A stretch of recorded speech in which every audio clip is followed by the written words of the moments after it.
नमस्कार दोस्तों। जीवन सत्य की खोज। ओशो कहते हैं, सत्य कोई सिद्धांत नहीं, कोई धर्म नहीं, बल्कि एक जीवंत अनुभव है। इस पुस्तक में वे बताते हैं कि हम अपने दैनिक जीवन में विचारों और भ्रमों के पीछे छिपे वास्तविक सत्य तक कैसे पहुंच सकते हैं। आइए जानते हैं। अध्याय 1, सत्य क्या है? भ्रम से मुक्ति की पहली सीढ़ी। इस अध्याय में ओशो सत्य की परिभाषा को तोड़ते हुए बताते हैं कि हमारी परिभाषाएं, धारणाएं और विश्वास ही हमें वास्तविकता से दूर कर देते हैं। वे कहते हैं, सत्य कोई विचार नहीं, बल्कि वह अनुभव है जो विचारों के खत्म होने के बाद शुरू होता है। नंबर 1, सत्य की गलत समझ। हम सत्य को धर्म, विज्ञान या दर्शन से जोड़कर देखते हैं, लेकिन ओशो कहते हैं, सत्य कोई चीज नहीं जिसे पकड़ा जा सके, बल्कि वह है जिसमें तुम डूब जाओ। उदाहरण, पानी के बारे में पढ़ने और स्वयं तैरने में अंतर है। नंबर 2, मन, सत्य का सबसे बड़ा बाधक। हमारा मन अतीत के संस्कारों और भविष्य की कल्पनाओं में फंसा रहता है। ओशो का प्रयोग, 1 मिनट के लिए सोचना बंद करो, क्या तुम्हें खालीपन महसूस होता है? वही सत्य का द्वार है। नंबर 3, भ्रम के 3 स्तर। 1, सामाजिक भ्रम, सफलता, ऑड्स, पैसा, प्लस प्रसिद्ध। 2, धार्मिक भ्रम, भगवान एक विशेष रूप में है। 3, वैज्ञानिक भ्रम, सब कुछ तर्क से समझा जा सकता है। भ्रम तब टूटता है जब तुम अपने अनुभव से जीने लगते हो। नंबर 4, सत्य की खोज का पहला कदम, संदेह। ओशो कहते हैं, जो सच्चाई तुम्हें डराती है वही तुम्हें मुक्त करेगी। सवाल करो, क्या मैं जो मानता हूं वह मेरा विश्वास है या दूसरों का थोपा हुआ? क्या मैं जीवन को जी रहा हूं या सिर्फ उसके बारे में सोच रहा हूं? इस अध्याय से मुख्य सीख, सत्य किसी किताब में नहीं, बल्कि तुम्हारी चुप्पी में छुपा है। ध्यान, मेडिटेशन, वह तकनीक है जो मन के शोर को शांत कर सीधे अनुभव तक ले जाती है। चुनौतीपूर्ण प्रश्न, अगर सत्य तुम्हारे भीतर ही है तो तुम इसे खोजने के लिए बाहर क्यों भटकते हो? क्या तुम्हारे सारे प्रयास, पढ़ना, सुनना, इकट्ठा करना सिर्फ एक बड़ा भ्रम है? इसका उत्तर अगले अध्याय में। ध्यान, सत्य का सीधा मार्ग। अध्याय 2, ध्यान, सत्य का सीधा मार्ग। इस अध्याय में ओशो बताते हैं कि ध्यान ही वह कुंजी है जो सत्य के दरवाजे को खोलती है। वे समझाते हैं कि बुद्धि, तर्क या ज्ञान से नहीं, बल्कि मौन और सजगता से ही हम वास्तविकता को छू सकते हैं। नंबर 1, ध्यान क्या नहीं है? यह कोई धार्मिक रिवाज नहीं जहां तुम मंत्र दोहराते हो। यह भागने का रास्ता नहीं, बल्कि पूरी तरह जागने की विधि है। ओशो कहते हैं, ध्यान का अर्थ है जो है उसे बिना किसी फिल्टर के देखना। नंबर 2, ध्यान का वास्तविक स्वरूप, तुम्हारा पूरा जीवन ध्यान बन सकता है, चलते, खाते, सांस लेते हुए भी। 3 मूल सिद्धांत। 1, साक्षी भाव, अपने विचारों को मैं नहीं, ये सिर्फ गुजर रहे हैं समझो। 2, अभी और यहां, भूत भविष्य से मुक्त होकर इस पल में जीना। 3, निष्काम भाव, किसी लक्ष्य के बिना सिर्फ अनुभव के लिए ध्यान करो।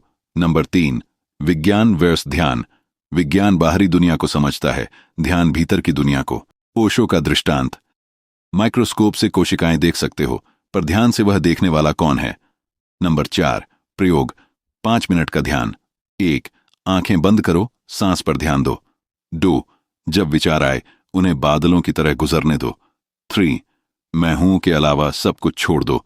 पहली बार में अजीब लगेगा, पर यही असली तुम्हारा परिचय है। इस अध्याय से मुख्य सीख, ध्यान करना नहीं, होना है। जब तुम सोचना बंद करते हो तब तुम्हारे और सत्य के बीच कोई दीवार नहीं रहती। चुनौतीपूर्ण प्रश्न, अगर ध्यान इतना सरल है तो दुनिया के अधिकांश लोग इसे क्यों नहीं अपनाते? क्या यह हमारे आदतों से ज्यादा डरावना है, या फिर हम सच में जागना ही नहीं चाहते? जवाब मिलेगा अगले अध्याय में। अहंकार, सत्य की सबसे बड़ी दीवार। अध्याय 3, अहंकार, सत्य की सबसे बड़ी बाधा। इस अध्याय में ओशो बताते हैं कि अहंकार एक काल्पनिक दीवार है जो हमें वास्तविक स्व से अलग करती है। वे समझाते हैं कि सत्य की खोज में सबसे बड़ा रोड़ा हमारा अपना मैं ही है। नंबर 1, अहंकार क्या है?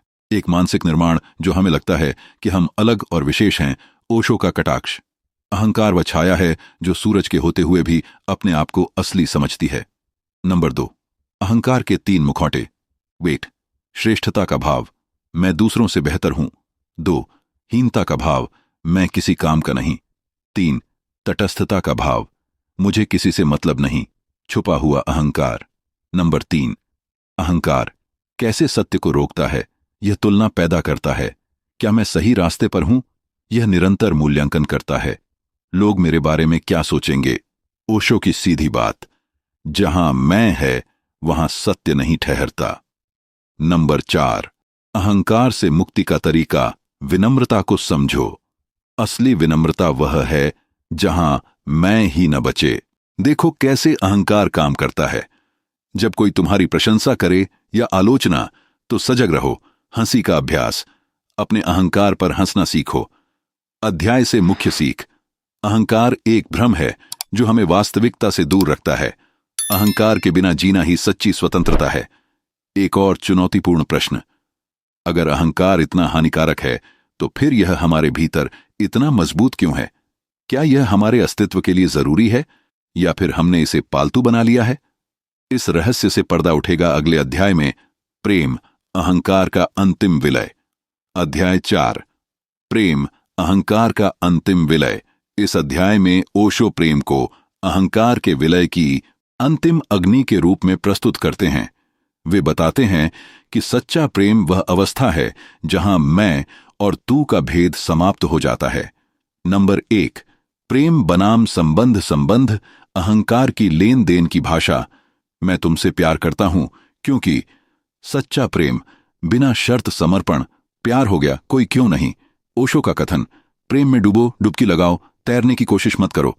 नंबर 2 प्रेम के 3 स्तर। 1 शारीरिक, आकर्षण और इच्छा। 2 मानसिक, समझ और सामंजस्य। 3 आत्मिक, 2 आत्माओं का एकाकार होना। नंबर 3 अहंकार कैसे प्रेम में बाधक है? स्वामित्व की भावना, तुम मेरे हो। अपेक्षाएं, तुम्हें ऐसा करना चाहिए। तुलना, तुम दूसरों से अलग हो। नंबर 4 प्रेम की परम अवस्था, समर्पण, जहां मैं का अस्तित्व न रहे, सहज विश्वास, बिना गारंटी के छलांग लगाना। निर्वैयक्तिक प्रेम, सभी के प्रति एक समान भाव। अध्याय से मुख्य सीख, प्रेम करना नहीं, होना है। जहां प्रेम है वहां अहंकार नहीं, जहां अहंकार है वहां प्रेम नहीं। चुनौतीपूर्ण प्रश्न, क्या सच्चा प्रेम संभव है बिना आध्यात्मिक जागृति के? या फिर हम जिसे प्रेम समझते हैं वह सिर्फ हमारे अहंकार का ही विस्तार है? इस गहन प्रश्न का उत्तर मिलेगा अगले अध्याय में। आत्मज्ञान, प्रेम की परम परिणति। अध्याय 5 आत्मज्ञान, प्रेम की परम परिणति।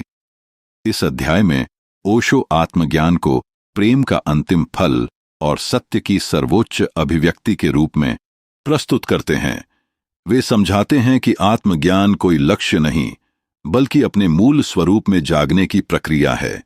नंबर 1 आत्मज्ञान क्या नहीं है? कोई चमत्कारिक अनुभव नहीं, किसी विशेष स्थिति में पहुंचना नहीं। ओशो का कथन, ज्ञान प्राप्त करने की बात नहीं बल्कि अज्ञान के छिलके उतारने की है।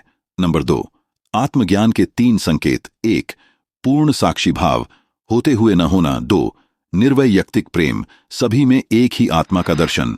3 सहज क्रियाशीलता, बिना कर्ता के कर्म। नंबर 3 प्रेम और आत्मज्ञान का संबंध। प्रेम, आत्मज्ञान की ओर पहला कदम। आत्मज्ञान, प्रेम का परिपक्व रूप।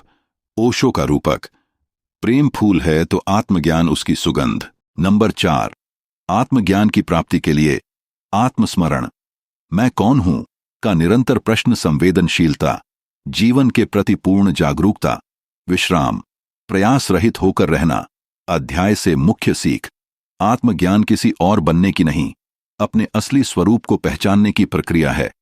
जिस क्षण तुम समझते हो कि तुम्हें कुछ प्राप्त करना है, उसी क्षण तुम भटक जाते हो।